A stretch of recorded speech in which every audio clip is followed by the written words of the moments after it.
Good morning. Miscellaneous exercise की question किए तुम लोगों ने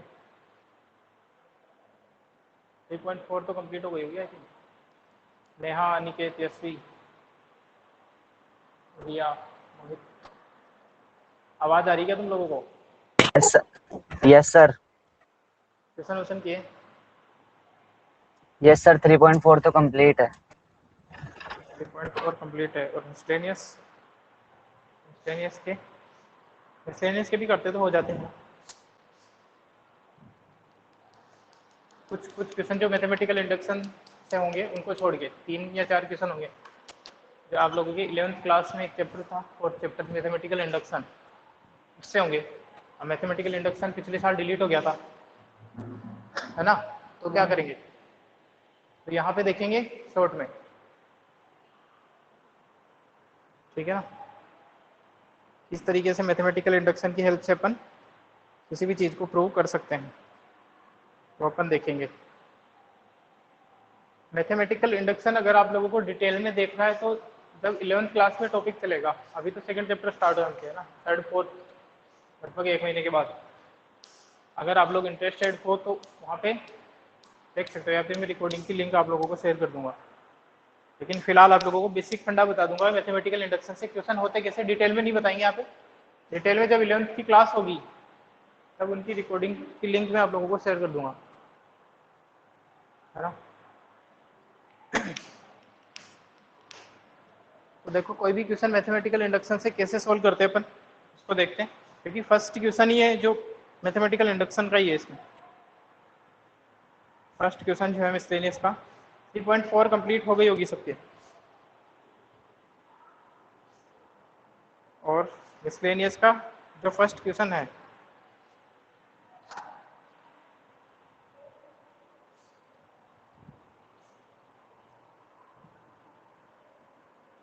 वो मैथमेटिकल इंडक्शन का ही है, ठीक है ना? 4 क्वेश्चन है लगभग इसमें।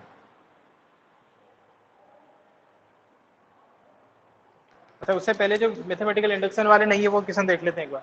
क्वेश्चन नंबर 4 तो देखो एक बार। जो मैथमेटिकल इंडक्शन के नहीं है उनको खत्म करते हैं पहले। Miscellaneous exercise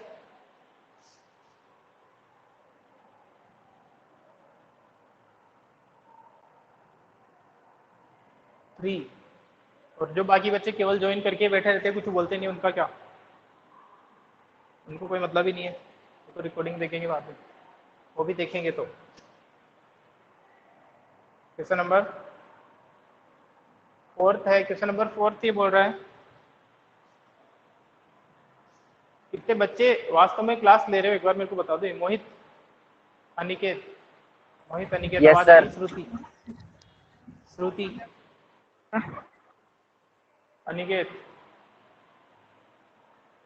Aniket, are you there? Yashvi,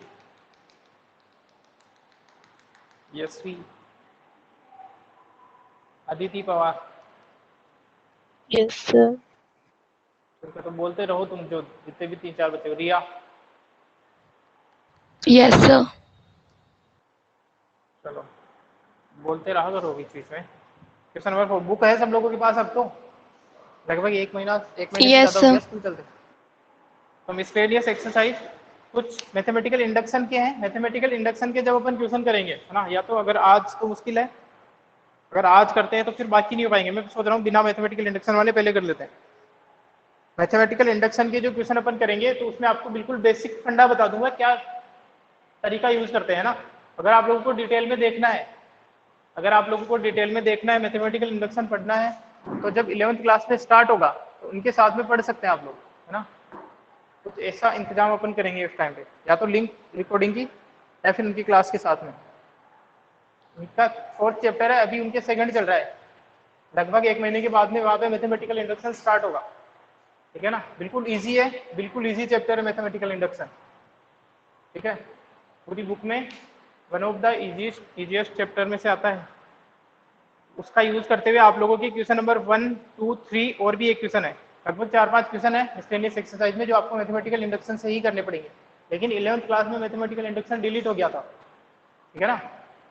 लेकिन मैंने आप लोगों को तब भी कहा था कि चीज़ें पढ़नी तो पड़ेगी, कभी ना कभी सामना तो होगा, और हो ही गया है यहाँ पे। तो मैं आपको बता दूंगा जब क्वेश्चन करेंगे। पहले आप लोग करेंगे question number 4। If matrix A and B are symmetric matrices, then prove AB minus BA is a skew symmetric। कैसे करते हैं? देखो A और B जो है वो सिमेट्रिक मैट्रिसेस है। इसका क्या मतलब होता है? A और B सिमेट्रिक मैट्रिसेस है, इसका क्या मतलब होता है? बोलो भैया। मैट्रिक्स A और B सिमेट्रिक मैट्रिसेस है, इसका क्या मतलब हुआ?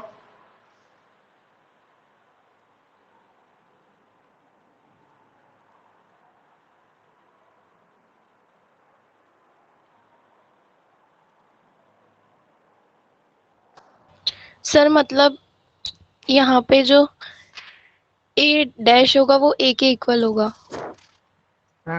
जब इसका अपन ट्रांसपोज लेंगे तो आपस से सिमेट्रिक मिल जाएगी, और बी ट्रांसपोज भी इक्वल हो जाएगा किसके?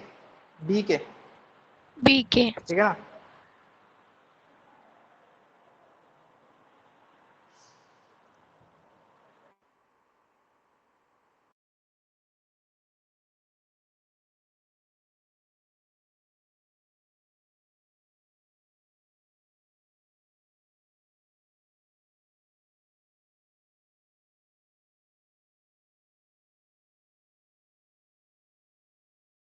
वीडियो सब लोगों को बीच में प्रॉब्लम आ गई थी, अभी ठीक दिख रहा है क्या सबको? Yes sir, yes sir. देखो तो यहाँ पे अपने को ए बी माइनस बी का पता करना है, या सिमेट्रिक है या स्क्यू सिमेट्रिक है। किसी भी मैट्रिक्स का सिमेट्रिसिटी चेक करनी हो तो क्या करते हैं? जल्दी से, ऐसे टाइम वेस्ट मत करो। की क्वेश्चन भी इतना धीरे धीरे थोड़ी करेंगे। सर कैसे पहले करना इसका है? ट्रांसपोज इसका निकालेंगे, ट्रांसपोज पहले लेके इसका चेक ट्रांसपोज कर लेंगे। हाँ निकालेंगे। देखो अगर ए बी माइनस बी ए इसका ट्रांसपोज इक्वल आ जाता है इसी के, मतलब ए बी माइनस बी ए के, तो सिमेट्रिक हो जाएगी, है ना? अगर ऐसा हो गया तो सिमेट्रिक, और अगर ऐसा हो गया A B minus b a तो ये हो जाएगी स्क्यू सिमेट्रिक। ठीक है, बस यही तरीका होता है। तो इसका ट्रांसपोज लेंगे, और जितनी भी अपन ने सर आपकी वॉइस बीच बीच में पॉज हो रही है।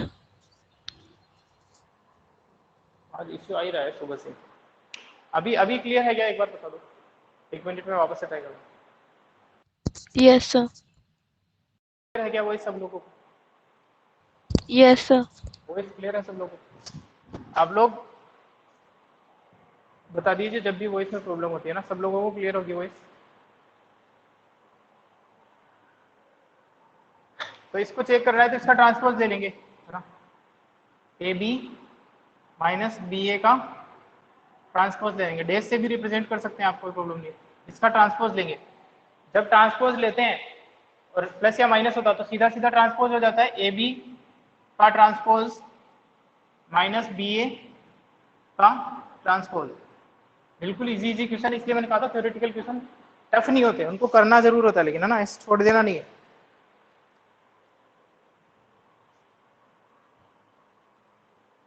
देखो अब इसका क्या हो जाएगा? ए बी होल ट्रांसपोज है, तो इसका क्या होगा बता? सर वापस अटक रही है। ये वाईफाई बंद करता हूँ, चलो कोई इश्यू नहीं।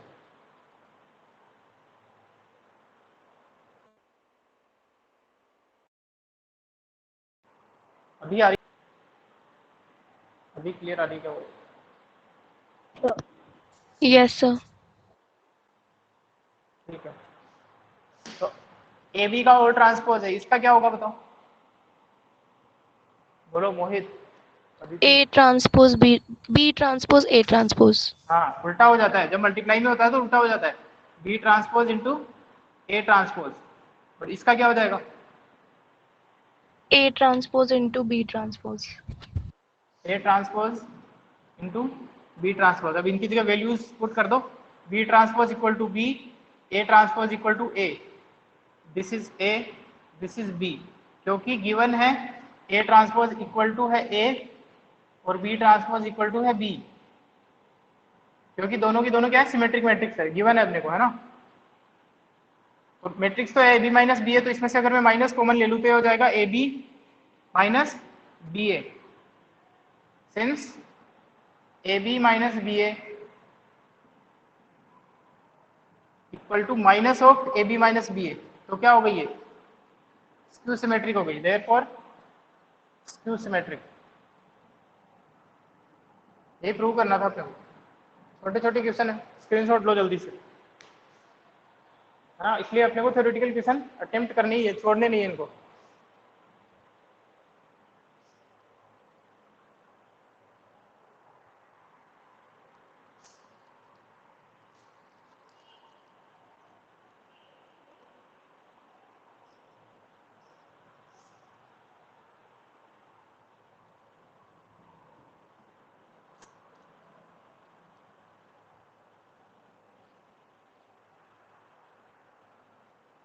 ले लिया सब लोगों ने स्क्रीनशॉट? बिल्कुल इजी क्वेश्चन है।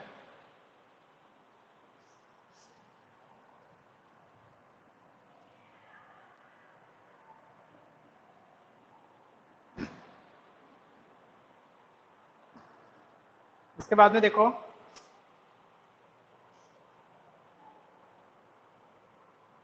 फिफ्थ क्वेश्चन, फिफ्थ क्वेश्चन है, क्वेश्चन नंबर फिफ्थ बोल रहा है। आवाज क्लियर आ रही है क्या सब लोगों को? Mohit, yes sir. Voice proper आ रही?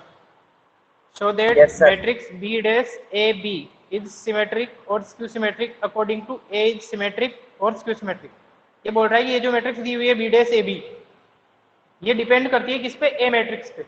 ये पूरी तरीके से केवल और केवल ए मैट्रिक्स पे डिपेंड करती है। अगर ए सिमेट्रिक होगी तो बी डैश ए बी भी सिमेट्रिक हो जाएगी। अगर ए स्क्यू सिमेट्रिक है तो बी डैश ए बी भी स्क्यू सिमेट्रिक हो जाएगी। सीधी सी बात है, ट्रांसपोज लेके चेक कर सकते हैं अपन, है ना। अपने को चेक किसके लिए करना है? बी डैश ए बी के लिए चेक कर रहा है, तो इसका ट्रांसपोज लेके चेक कर लो, इसका ट्रांसपोज लो। देखो, ट्रांसपोज लेने के लिए अपने को यहाँ पे एसोसिएटिव लॉ का यूज करना पड़ेगा, क्योंकि मेरे को दो लोगों का पता है। सर हाँ बोलो, क्या हो गया? क्या हो गया? सर ये क्वेश्चन समझ नहीं आया। अच्छा ठीक है, क्वेश्चन ये बोल रहा है, इस मैट्रिक्स के बारे में बात करनी है मेरे को। ये मैट्रिक्स ही होगी, तीन मैट्रिक्स का मल्टीप्लीकेशन का रिजल्टेंट भी क्या आता है? मैट्रिक्स ही आता है, ठीक है। बोलो, अरे बोलो। Yes sir. इतना तो क्लियर है, ये एक मैट्रिक्स ही है। अब ये यस बात सर। कर रहा है कि ये मैट्रिक्स की बात हो रही है इसकी, इफ ए इज सिमेट्रिक। अगर ए मैट्रिक्स सिमेट्रिक है तो ये जो आपकी एक्चुअल मैट्रिक्स है ये भी क्या हो जाएगी? सिमेट्रिक हो जाएगी। डिपेंड किस पे कर रही है? इस पे डिपेंड, ये कंडीशन है। ये कंडीशन है कि अगर ए मैट्रिक्स सिमेट्रिक है तो ये पूरी की पूरी मैट्रिक्स भी सिमेट्रिक होगी। If A is skew symmetric, A skew symmetric है तो ये पूरी की पूरी जो मैट्रिक्स है वो भी क्या हो जाएगी? स्क्यू सिमेट्रिक हो जाएगी। स्क्यू सिमेट्रिक हो जाएगी। डिपेंड करती है किस पे? केवल और केवल ए पे। बी का कोई रोल है नहीं, अभी पता चल जाएगा, तो मैं सोल्व कर दे इस क्वेश्चन, है ना। इसका ये मतलब है। क्वेश्चन करते हैं, अभी क्लियर हो जाएगा। चेक करना है कि ये सिमेट्रिक और स्क्यू सिमेट्रिक कब होती है, तो सीधी सी बात है, ट्रांसपोज लेके चेक कर सकते हैं। तो ये जो मैट्रिक्स है बी डैश ए बी, इसका क्या ले लेंगे अपन? ट्रांसपोज ले लेंगे। अब क्योंकि मेरे को ये फॉर्मूला तो पता है कि ए बी होल ट्रांसपोज होता है तो B transpose into A transpose हो जाता है, लेकिन मेरे को तीन के लिए नहीं पता, तो तीन को अपन दो में ब्रेक कर सकते हैं ना एसोसिएटिव लॉ से। जो तीन Yes, का sir. मल्टीप्लिकेशन होता है, इसको by using associative law we can write like this, B dash A B. ऐसे लिख सकता हूँ इसको? बोलो, ऐसे लिख Yes, सकता हूँ इस sir. चीज को? क्या यूज किया अपन यहाँ पे? एसोसिएटिव लॉ लिखना है अपने को, associative law of multiplication. Associative law use करके अपन ऐसे कर सकते हैं। अब इसको एक मैट्रिक्स मान लो और इसको एक मैट्रिक्स मान लो, ये दोनों का इस ब्रैकेट में लिखा हुआ मतलब एक क्वांटिटी है, ठीक है। तो ये हो जाएगा, अब बी डैश और ए बी है, तो जब मल्टीप्लिकेशन में है दो मैट्रिक्स और इसका होल ट्रांसपोज है, तब क्या होगा बताओ? क्या ऐसा हो जाएगा? ए B whole transpose into B transpose का Into B transpose, transpose. Yes, sir. यही होगा भाई। इसका ट्रांसपोज पहले से ही, तो इसका ट्रांसपोज लिखना पड़ेगा ना अपने को। यहाँ पे कौन सा फॉर्मूला लगाया तुमने? यहाँ पे फॉर्मूला लगाया ये वाला, A B transpose equal to B transpose into A transpose. यहाँ पे दो थी, ये वाली और ये वाली, तो इसको इधर लिख के इसका ट्रांसपोज लिख दो, इसको बाद में लिख के इसका ट्रांसपोज लिख दो। क्लियर है यहाँ तक सबको? बोलो। Yes, sir. अब इसका तो बताइए, इसका क्या हो जाएगा बताओ। ए बी का होल बी ट्रांसपोज है तो ट्रांसपोज ए ट्रांसपोज। बी ट्रांसपोज ए ट्रांसपोज हो जाएगा। बी ट्रांसपोज ए ट्रांसपोज हो जाएगा, और बी ट्रांसपोज का ट्रांसपोज है तो इसका क्या बी होगा बताओ। बी ये हो जाएगा बी। यहाँ पे कौन सी प्रॉपर्टी यूज करी है अपन ने, ये वाली, कि अगर किसी मैट्रिक्स का ट्रांसपोज है उसका वापस से ट्रांसपोज है तो सेम मैट्रिक्स आ जाएगी। अब देखो यहाँ पे, अब देखना, इस मैट्रिक्स की बात कर रहा था मैं, है ना। ये पूरी तरीके से इसी पे डिपेंड कर रही है। इसमें और इसमें कोई चेंज आएगा बताओ, ये जो मैंने अंडरलाइन करी है इसमें और इसमें कोई चेंज आएगा ट्रांसपोज लेने के बाद, वापस से सेम लोकेशन पे आ गए दोनों, बोलो, अरे बोलो। Yes sir. तो अगर सिमेट्रिक हुआ तो ए डेस इक्वल टू किसके हो जाएगा, अगर ए सिमेट्रिक हुई तो ए डेस इक्वल टू क्या हो जाएगा, बोलो। ए डेस इक्वल टू ए हो जाएगा उस केस में, ए यस सर। ठीक है। तो यहाँ पे आ जाएगा बी डेस ए बी, तो इसका मतलब ये होगा कि दिस ट्रांसपोज इक्वल टू ये हो जाएगा। चलो मैं करता हूँ इसको इधर, यहाँ पे सोल्व करते हैं इसको। तो इसका मतलब ये हो गया कि अभी तक अपन ने जो सोल्व किया वो आ गया B dash A B whole transpose equal to, यहाँ तक पहुंच चुके हैं अपन, बी डेस ए डेस बी। अब यहाँ पे दो केस बना सकते हैं अपन, जैसे if A transpose equal to A means क्या है, ए इज सिमेट्रिक।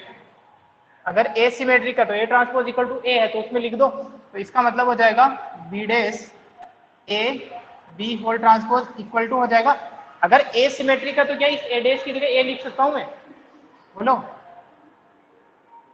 अरे बोलो, लिख सकता हूं या नहीं लिख सकता, यस सर। लिख सकता हूं। तो अब बताओ, देखो इसका ट्रांसपोज लेने पे इस पे कोई फर्क पड़ा नहीं पड़ा मैट्रिक्स पे, बोलो, अरे बोलो। सेम मैट्रिक्स आ गई ना, इसका मतलब ये वाली जो मैट्रिक्स है ये सिमेट्रिक हुई या स्क्यू सिमेट्रिक हुई, इसका ट्रांसपोज लेने पे भी सेम मैट्रिक्स है तो बोलो। सर ये तो सिमेट्रिक हुई ना। सिमेट्रिक हुई, किसके हिसाब से हो रही है, ए के हिसाब से हो रही है। जब ए सिमेट्रिक है तो सिमेट्रिक है ना। So b dash A b is symmetric. कब सिमेट्रिक है, जब ए सिमेट्रिक है, ए पे डिपेंड कर रही है। अगर दूसरा केस में ले लूं, मान लो ए जो है वो स्क्यू सिमेट्रिक है, if a dash equal to minus a है, इसका मतलब ए क्या है, ए इज स्क्यू सिमेट्रिक है, ठीक है ना। अगर ए डेस इक्वल टू माइनस ए होना है, कब होगा, जब ए स्क्यू सिमेट्रिक है। रखो ए डेस की जगह माइनस ए इसमें, तो क्या हो जाएगा, B dash A B whole transpose equal to क्या हो जाएगा बताओ, अगर यहाँ पे माइनस ए रख देता हूँ तो, अरे minus B dash A B, minus B dash A B. तो अगर किसी मैट्रिक्स का ट्रांसपोज लेने पे नेगेटिव ऑफ दैट मैट्रिक्स आ जाता है तो वो मैट्रिक्स क्या होती है, बोलो, स्क्यू सिमेट्रिक। Skew symmetric. तो डिपेंड किस पे कर रही है ये मैट्रिक्स, ए मैट्रिक्स पे डिपेंड कर रही है। ए सिमेट्रिक है तो ये भी सिमेट्रिक हो जाएगी, ए स्क्यू सिमेट्रिक है तो वो भी स्क्यू सिमेट्रिक हो जाएगी। यही क्वेश्चन बोल रहा था ये रहा, है ना। So b dash A b is skew symmetric. Sir ये स्क्यू सिमेट्रिक वाला प्रूफ समझ नहीं आया। यहाँ तक समझ में आ गया था, यहाँ तक तो आ गया था ना समझ में। Yes sir. इसको सोल्व करते हैं। अब देखो भाई, मेरे को पता है कि इस मैट्रिक्स का ओरिएंटेशन देखना है मेरे को कि प्लस ऑफ दिस आता है या माइनस ऑफ दिस के इक्वल आता है। तो इसमें और इसमें तो कोई चेंज हो ही नहीं रहा, देखो ना, इनकी लोकेशन में तो कोई चेंज हुआ ही नहीं। अब पूरा मामला जो डिपेंड करेगा वो इस पे डिपेंड करेगा, इस पे डिपेंड करेगा, ठीक है। अगर ए डेस इक्वल टू ए हो जाता है तो ये यहाँ पे साइन चेंज होगा नहीं, प्लस ऑफ दिस के इक्वल आ जाएगा, ये अपन ने करा इधर। लेकिन अगर स्क्यू सिमेट्रिक है ए, अगर ए स्क्यू सिमेट्रिक है तो ए डेस इक्वल टू माइनस ए होता है ना रिया। स्क्यू सिमेट्रिक का क्या मतलब होता है, yes sir. A transpose is equals to minus a. तो इस ए की जगह जब तुम माइनस ए रखोगे तो इस तरीके से ही रखोगे, इस तरीके से रखोगे, बोलो। Yes sir. तो ये -1 तो स्केलर ही तो है, स्केलर क्वांटिटी को तो बाहर ले सकते हो ना तुम आराम से, -1 तो स्केलर क्वांटिटी है, मैट्रिक्स थोड़ी आ है, गया सर। ठीक है ना। तो इसका स्क्रीनशॉट लो, छोटे छोटे अच्छे क्वेश्चन है, कंसेप्ट वाले क्वेश्चन है।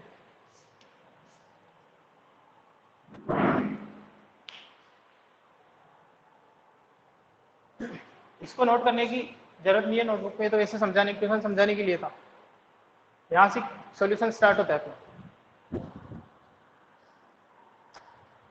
ठीक है ना।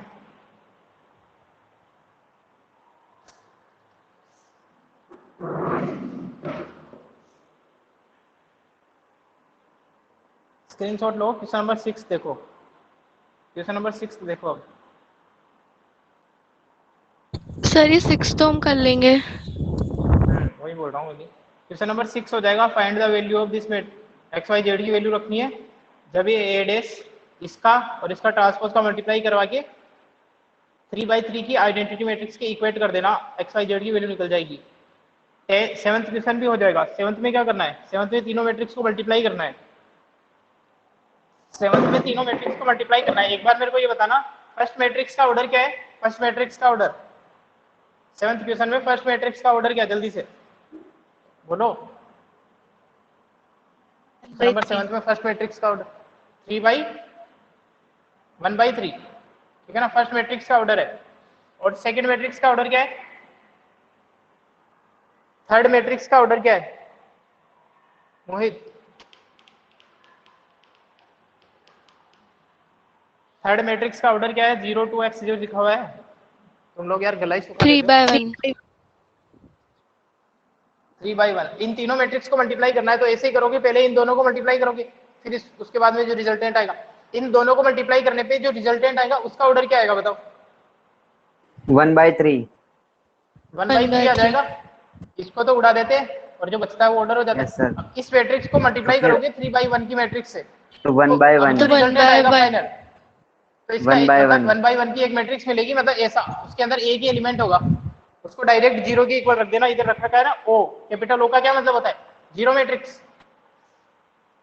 कैपिटल ओ का मतलब जिसके सारे एलिमेंट क्या हो, 0 हो। तो यहाँ पे तो ए की मैट्रिक्स है ये वाली, इसके इक्वल रख दोगे तो एक्स की वैल्यू आ जाएगी तुम्हारे पास सीधी सीधी, ठीक है ना। 7th क्वेश्चन हो जाएगा। करना इसको, करोगे ट्राई, जब पता चलेगा होगा या नहीं होगा, है ना। 8th क्वेश्चन भी हो जाएगा, उड़ा नहीं रहा हूं मैं, 8th क्वेश्चन हो जाएगा एक्चुअल में। देखो ए स्क्वायर मतलब ए को ए से मल्टीप्लाई करोगे तो ए स्क्वायर, पूरी मैट्रिक्स को 5 से मल्टीप्लाई करोगे तो 5a, और 7 को आइडेंटिटी मैट्रिक्स से मल्टीप्लाई करोगे, आइडेंटिटी मैट्रिक्स होती है 1 1 1, ये वाली, इसको 7 से मल्टीप्लाई करोगे तो हर एलिमेंट को 7 से मल्टीप्लाई कर दोगे, मतलब यहाँ भी 7 7 आ जाएगा सब जगह, ठीक है ना। 8th क्वेश्चन भी हो जाएगा। ये तो बोल रहा हूँ, अगर तुम लोग ट्राई करते हो तो 4 क्वेश्चन को छोड़ के सारे क्वेश्चन कर सकते थे। 9th भी हो जाएगा। ये 9th भी हो जाएगा। 10th भी हो जाएगा। 10th क्वेश्चन अपन ने किया है, 10th क्वेश्चन को तुम लोग ट्राई करोगे, ऐसे क्वेश्चन अपन ने किए जो प्रैक्टिकल क्वेश्चन होते हैं, सर 9th में कैसे एडजस्ट करते हैं। सर जैसे 9th में 3 मैट्रिक्स दे रखी है, 9th क्वेश्चन में 3 मैट्रिक्स दे रखी है, तो पहले 2 को मल्टीप्लाई करेंगे, फिर जो आंसर आएगा उसको तीसरे से, हाँ देंगे। यस चाहे सर। लास्ट वाली 2 को पहले करो, चाहे फर्स्ट वाली 2 को पहले करो, कैसे भी एसोसिएटिव लो है ना, एसोसिएटिव लो के अकॉर्डिंग करते हैं अपन। 10th क्वेश्चन तुम लोग करोगे, 10th भी हो जाएगा। 10th क्वेश्चन अपन ने किए हैं, 2 क्वेश्चन कैसे किए हैं और कैसे आइडिया लगाते हैं वो भी बताया था कि किसको किससे मल्टीप्लाई होना है ना, कैसे मैट्रिक्स में एडजस्ट करोगे इनको, करना है एक बार क्वेश्चन तब पता चलेगा, ठीक है। ट्राई करोगे, क्वेश्चन देखा देखा लग रहा है, नहीं लग रहा, ऐसे क्वेश्चन होते हैं प्रोडक्ट के, ऐसे क्वेश्चन अपन ने किए हैं ना। Yes sir. ठीक है, तो इसको क्वेश्चन को ट्राई करना। ऐसा परसेंटेज वाला क्वेश्चन भी किया था अपन ने कि पर 30,000 रुपए का एक इन्वेस्टमेंट फर्स्ट वाले फंड में किया है, दूसरे वाले फंड में कितने % इन्वेस्टमेंट किया है, फर्स्ट वाला फंड 70% रिटर्न दे रहा है, इस तरीके से एक क्वेश्चन किया था अपन। इससे बढ़िया क्वेश्चन किया था, ये तो बिल्कुल ईजी है। 11th क्वेश्चन देखो, 11th क्वेश्चन सर ये भी हो जाएगा। ये कर लोगे ना। अच्छा, इससे पहले एक आइडिया देखो, आइडिया दो मेरे को। 11th क्वेश्चन में थोड़ी सी ट्रिक है, आप लोगों को नॉलेज होनी चाहिए चीजों की, तब ये क्वेश्चन इजीली हो जाएगा। एक बार मेरे को ये बताओ कि एक्स मैट्रिक्स का ऑर्डर क्या होगा, इतना बता दो। ये जो एक्स मैट्रिक्स है इसका ऑर्डर क्या होगा, 2/3। इस मैट्रिक्स का ऑर्डर होगा 2/3। कैसे पता चला तुम्हें? 2/3 होगा तो इससे मल्टीप्लाई कैसे हो पाएगी? कुछ भी मतलब। अरे अब देखो इधर भैया, x को इस मैट्रिक्स से मल्टीप्लाई कर रहे हो तुम, अभी पता चल जाएगा। देखो 3/2 जो, होगा सर। रुको एक मिनट रुको, ये जो मैट्रिक्स लिखी हुई है ना x के पास में, उसका ऑर्डर क्या है ये बताओ पहले तो। x के पास में जो मैट्रिक्स लिखी हुई है उसका ऑर्डर क्या है? Two by 2/3। 2/3। और जो इनका रिजल्टेंट आ रहा है इसका ऑर्डर क्या है मल्टीप्लाई करने के बाद? 2/3। 2/3। 2/3 है। तो इसका मतलब इतना तो पक्का पता है कि इस मैट्रिक्स को अगर किसी मैट्रिक्स से मल्टीप्लाई होना है तो उसके लिए नंबर ऑफ कॉलम तो 2 ही रहेंगे या नहीं रहेंगे? दोनों चीजें सेम होती है जब भी मल्टीप्लाई होता है, बोलो। Yes sir. ठीक है, अगर ये सेम होना है और अब भी तुम्हें रिजल्टेंट क्या लाना है? 2/3 लाना है। ठीक है, तो और रिजल्टेंट कैसे निकलता है? दिस मल्टीप्लाई दिस से ही निकलता है, बोलो। यस अरे सर। समझ में आ रही कहानी? तो यहाँ पे क्या आना चाहिए? 2/2 की हो जाएगी सर। 2/2 की मैट्रिक्स 2। होगी। यही है सबसे इंपॉर्टेंट इस क्वेश्चन में। आपको पता तो होना चाहिए कि मैट्रिक्स कितने ऑर्डर की है। भाई दो मैट्रिक्स को मल्टीप्लाई होना है तो उनके ये जो अंदर वाले हैं, यानी कि फर्स्ट वाली के नंबर ऑफ कॉलम और सेकंड वाली के नंबर ऑफ रोज सेम होने चाहिए। तो ये सेम होने चाहिए। तो ये इसका ऑर्डर 2/3 कब बनेगा? जब फर्स्ट वाली मैट्रिक्स के नंबर ऑफ रोज 2 हो और सेकंड वाली नंबर ऑफ कॉलम 3 हो, तब जाके रिजल्टेंट का ऑर्डर जो है 2/3 बनेगा। सबसे इंपॉर्टेंट ट्रिक केवल इतनी है। तो इसका मतलब तुम जो एक्स मैट्रिक्स मानोगे ना, वो कैसी मानोगे? 2/2 की मानोगे। A11, A12, A21 और A21, A22 मान लेना। और ये A22। 4 एलिमेंट निकालने, 4 अननोन और 4 इक्वेशन, तो आराम से मिल जाएगी तुम्हें, इजीली हो जाएगा। अब ट्राई करना, इस तरीके से मैट्रिक्स माननी पड़ेगी तुम्हें। अब इसके लिए 4 चीजें निकालनी है, A11, A12, A21, 4 एलिमेंट तो निकल जाएंगे। सर उस तो ऑर्डर करना के इस लिए कोई क्वेश्चन लैंग्वेज थोड़ी ना लिखनी है। नहीं, अपन ने तो सर लिख देना। हाँ, लैंग्वेज लिखनी है क्या? नहीं जरूरत नहीं है वैसे तो। अगर लिखना चाहो तो इस तरीके से लिख सकते हो, since the resultant of x and this matrix, इस मैट्रिक्स को a बोल देना, x और this matrix, the order of this matrix is 2/3, है ना। सो द नंबर ऑफ रोज, लिखना चाहो तो लिख लेना वरना जरूरी नहीं है। सर ABCD चलो मैं मान के इसको भी कर लिखते हैं। सकते हैं क्या? हाँ ABCD मान के भी कर सकते हो, कोई प्रॉब्लम। ABCD मान के भी कर सकते हो। इसकी लैंग्वेज में तुम्हें ग्रुप में सेंड कर दूंगा, चलो, है ना। अगर लिख थोड़ी बहुत लिख देना। सर इनको ABCD मान के फिर ये मल्टीप्लाई करके और ये जो दूसरी मैट्रिक्स है जो रिजल्टेंट मैट्रिक्स है इसके कंपेयर, एलिमेंट के इक्वल रख देंगे करस्पॉन्डिंग एंगल करके। करस्पॉन्डिंग एलिमेंट्स को एंगल, करस्पॉन्डिंग एलिमेंट्स को सॉरी इक्वलाइज कर देना। एलिमेंट्स। हाँ ऐसे ही होगा। तो 11th क्वेश्चन ट्राई करना है, अच्छा क्वेश्चन है। सबसे इंपॉर्टेंट चीज तो यही थी, है ना। ये अच्छा केवल इसकी वजह से था, बच्चों को ये आइडिया लग गया ना, अदरवाइज पता ही नहीं चलेगा। और अच्छा क्वेश्चन है, जहाँ पे जिन क्वेश्चन को मैं स्टार मार्क करता हूँ तुम लोग कर लिया करो, ताकि एग्जाम में जब रिवाइज करो इतना आइडिया लगे कि ये वाले क्वेश्चन तो करने ही करने हैं। और अच्छे क्वेश्चन का ये मतलब नहीं होता है कभी भी कि वो टफ हो, ये भी बताया था। उसमें हो सकता है छोटी सी ट्रिक हो केवल। इससे अपने को ये वाला तरीका भी पता होना जरूरी है जो मैंने बताया था ना, डायरेक्ट चेक करने का। 12th question again mathematical induction का है ना। 12th क्वेश्चन वापस से मैथमेटिकल इंडक्शन का है। 13th क्वेश्चन आप लोग कर लेंगे। 13th क्वेश्चन में कुछ नहीं करना है, a² = I है, तो आप लोगों को चीजें मिल जाएगी ना। ट्राई करना, 13th क्वेश्चन हो जाएगा, इजी है। सर 14th ये क्वेश्चन फर्स्ट टेस्ट में दिया सेकंड था थर्ड मैंने। भी मैथमेटिकल इंडक्शन के है क्या? हाँ फर्स्ट सेकंड थर्ड और 12th 4 क्वेश्चन मैथमेटिकल इंडक्शन के हैं, है ना। इसको अपन कल करेंगे, कल वाली क्लास में।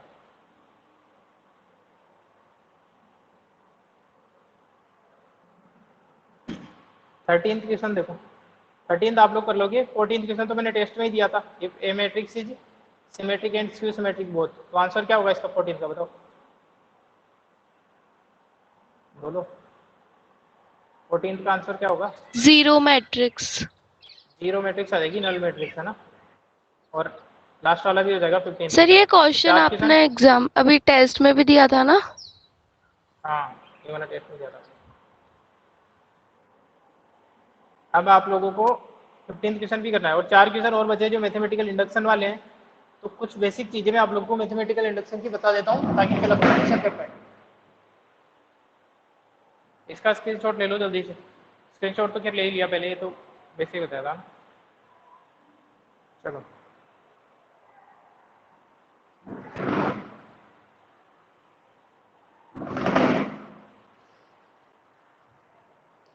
अगर किसी बच्चे को डिटेल में मैथमेटिकल इंडक्शन पढ़ना होगा, जो आप लोगों को पढ़ना ही चाहिए, तो आप लोग 11th क्लास में जब चलेगा तब उनके साथ में पढ़ सकते हो, या तो साथ में लाइव या फिर उनकी रिकॉर्डिंग की लिंक सेंड कर दिया करूंगा। अदरवाइज जितनी चीज में काम हो जाएगी वहां पे केवल इतना ही बताऊंगा ना। इजी चैप्टर है वैसे तो।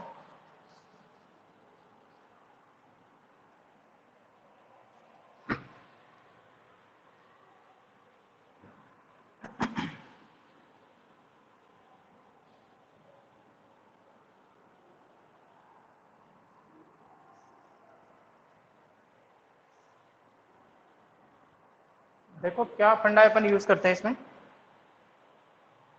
ज़्यादा डिटेल में जाने की कोशिश नहीं करें आप लोग तो ज़्यादा बेटर रहेगा। जैसे जैसे अपने पास कुछ फॉर्मूले होते हैं, 1 + 2 + 3 इनका सम है। इनका अगर n टर्म्स तक सम होता है तो इसका फॉर्मूला होता है मेरे पास n+1 / 2, है ना। इस तरीके से कुछ फॉर्मूले हैं मेरे पास, 1² 2², 3²।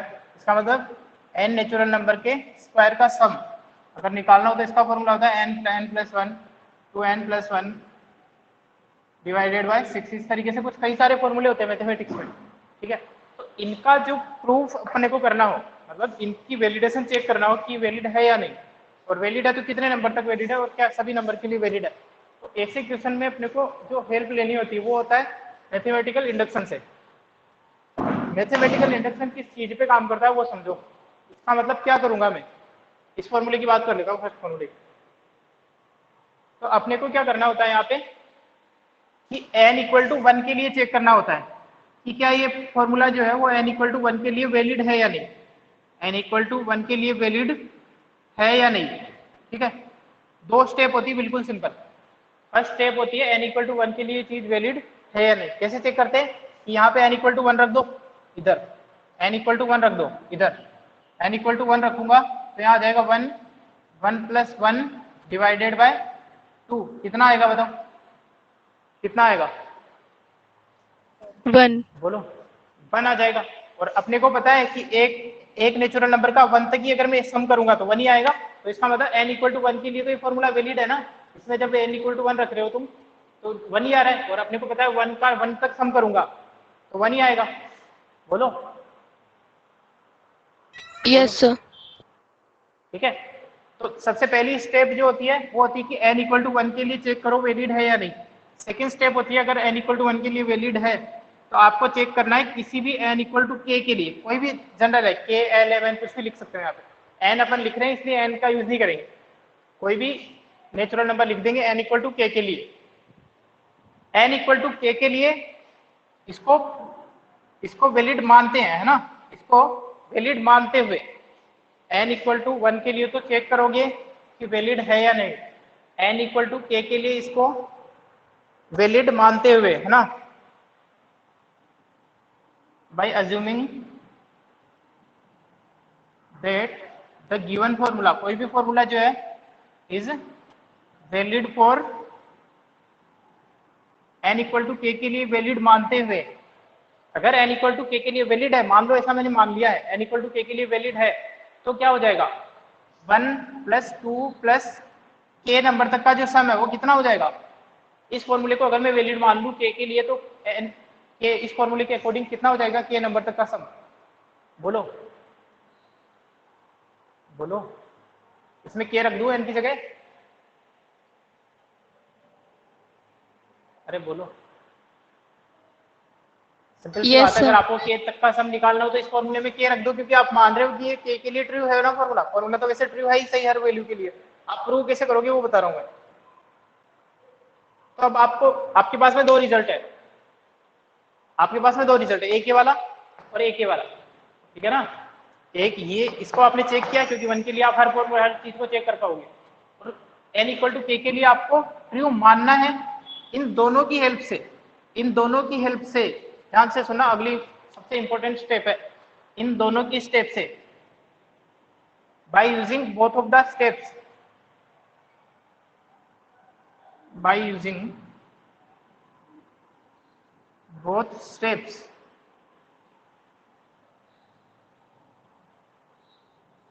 if we are able to prove the formula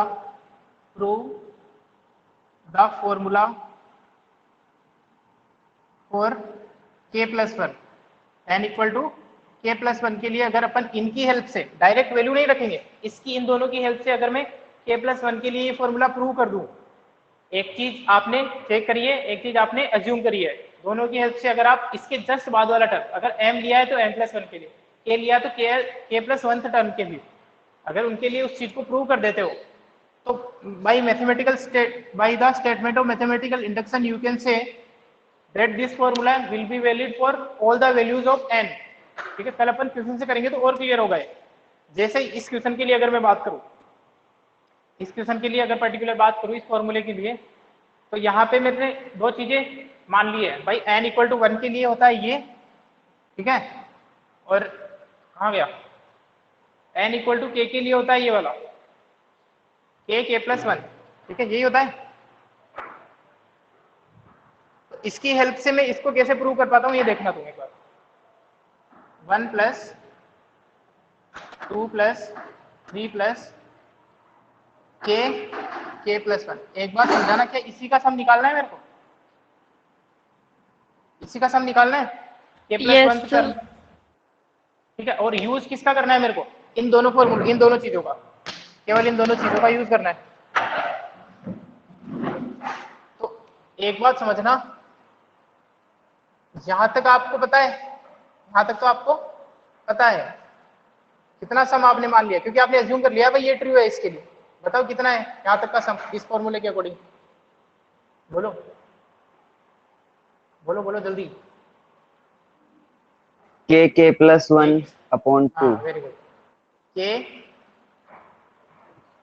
k plus 1 के लिए प्लीज आप ध्यान रखें, k प्लस 1 के लिए I am not going to use the formula directly, direct formula use नहीं कर रहा हूं मैं, इन दोनों की हेल्प से इसके लिए भी ये फॉर्मूला वैलिड है ऐसा ट्राई कर रहा हूं, ठीक है ना। अदरवाइज मैं डायरेक्ट ही k की जगह m की जगह k प्लस 1 रख देता, वो नहीं करना है आप भाई। सर ये आप कौन से क्वेश्चन के लिए कर रहे हो?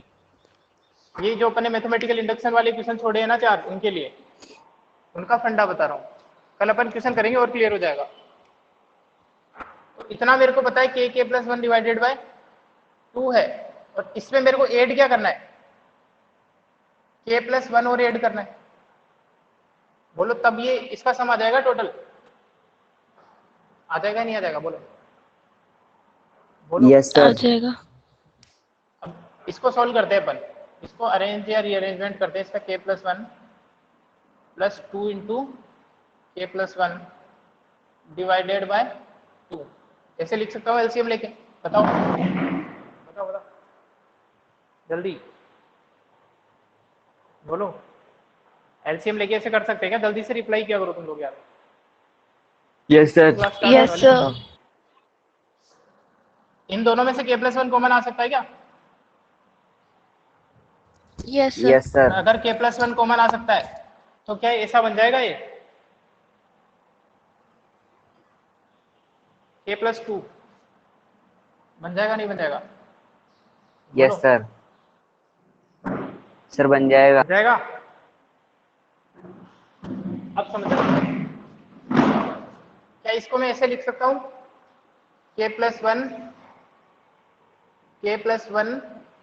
प्लस 1 डिवाइडेड बाई 2, ये तो मैंने बिल्कुल बेसिक फॉर्मूला यूज किया है, ऐसे लिख सकता हूँ इस चीज को, बोलो बोलो जल्दी से। यस सर, तो इसका मतलब ये हुआ कि अगर मेरे को 1 से लेके k प्लस 1 तक के सभी नेचुरल नंबर का सम निकालना है, तो उसका आपके पास में जो आंसर आ रहा है वो आ रहा है ये चीज, जबकि आपने k प्लस 1 के लिए ये फॉर्मूला डायरेक्ट नहीं लगाया, आपने क्या किया, आपके पास में जो k तक का रिजल्ट था यहाँ तक का उसका यूज किया है, और n इक्वल टू 1 का इसमें डायरेक्ट यूज कोई हुआ नहीं है, आगे के क्वेश्चन में होगा, केवल इसकी हेल्प से आपने ये प्रूव किया है। अब मैं चेक कर लेता हूँ कि अगर ये k प्लस 1 डायरेक्ट फॉर्मूले में रखता तब क्या आता, n की जगह k प्लस 1 डायरेक्ट फॉर्मूले में रखूँ तो क्या, तब क्या आता है बताओ, ये आ जाएगा k प्लस 1 डिवाइडेड बाई, बोलो ये आएगा, अरे बोलो।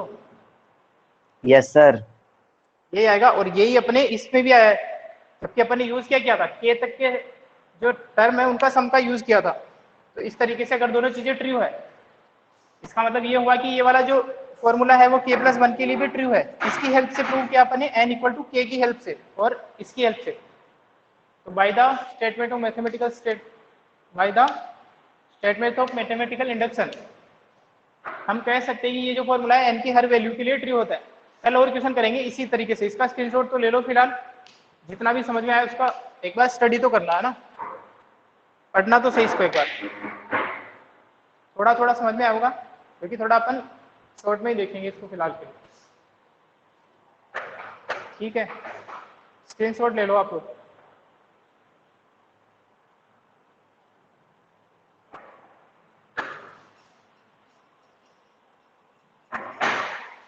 क्लास एंड कर रहा हूँ मैं अभी तो।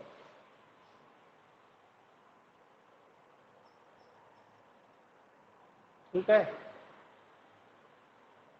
इसको जितना बताया ना उसको रिवाइज करने की कोशिश करना है, वीडियो को एक बार वापस से देखना और क्वेश्चन करेंगे अपन और क्लियर होगा। क्लास एंड कर दूं? स्क्रीन आवाज आ रही नहीं आ रही? तुम लोग चुप हो जाते बिल्कुल। ये ना सर, आवाज आ रही है तुम्हें Riya? Yes sir. Class end कर रहा हूँ मैं, इसको वापस से पढ़ना एक बार, रिवाइज जरूर करना, अदरवाइज जो भी वीडियो है इसका इतना पार्ट जरूर देखना जो अपन ने अभी किया था, और वो क्वेश्चन तो करने ही है जो बाकी थे, तभी कल वाली क्लास में मजा आएगा।